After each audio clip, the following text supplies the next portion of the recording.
Ben ritrovati dalla redazione. Forti disagi al traffico nella serata di ieri in strada Nuova Peropicina a causa di un furgone in fiamme. L'incendio è stato causato da un problema meccanico e fortunatamente nessuno è rimasto ferito. Sul posto sono intervenuti i carabinieri per regolare il traffico e è rimasto paralizzato dall'incrocio di via Commerciale fino ad Opicina per consentire ai vigili del fuoco di mettere in sicurezza l'area.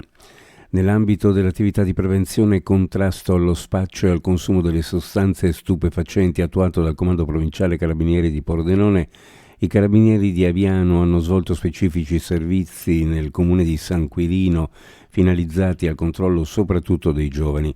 Sono state infatti operate diverse ispezioni in prossimità di fermate di autobus e corriere con l'ausilio del nucleo Carabinieri cinofili tesi a verificare la presenza di studenti in possesso di sostanze di stupefacenti e reprimere eventuali fenomeni di spaccio. Proprio in uno di questi controlli, effettuato poco dopo le 7 del mattino presso una fermata dell'autobus che conduce gli studenti nelle scuole superiori di Pordenone, un pastore tedesco, Zico, è entrato in azione e ha subito individuato dello stupefacente in cui un 17enne stava tentando di liberarsi dopo aver visto i militari.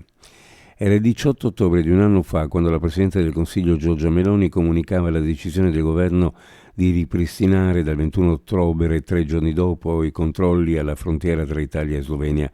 A pochi mesi da via di Go 2025, gli auspici delle istituzioni regionali, Comune di Gorizia in testa, vanno nella direzione del ritorno alla libera circolazione, ma i tempi non sono ancora maturi, anzi a sentire il Ministro per i rapporti con il Parlamento Luca Ciriani sono i numeri a confermare l'efficacia di queste scelte, dunque almeno per il momento la sospensione di Schengen non si tocca.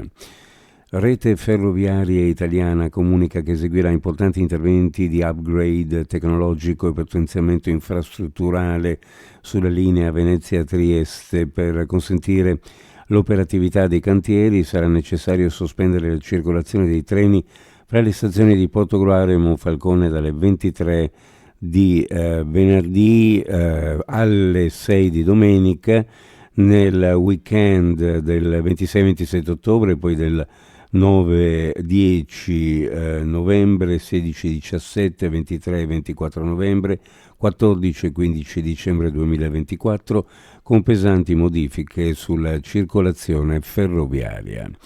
Uno sguardo alle previsioni meteorologiche: per oggi cielo in prevalenza coperto, dalla tarda mattinata probabili piogge in genere deboli, moderate sulla zona montana, sulla costa e sulle zone orientali, Borino, dal pomeriggio Bora moderata, temperature minime in pianura fra 11 e 14, sulla costa fra 12 e 15 gradi, le massime ovunque fra 18 e 21 gradi centigradi.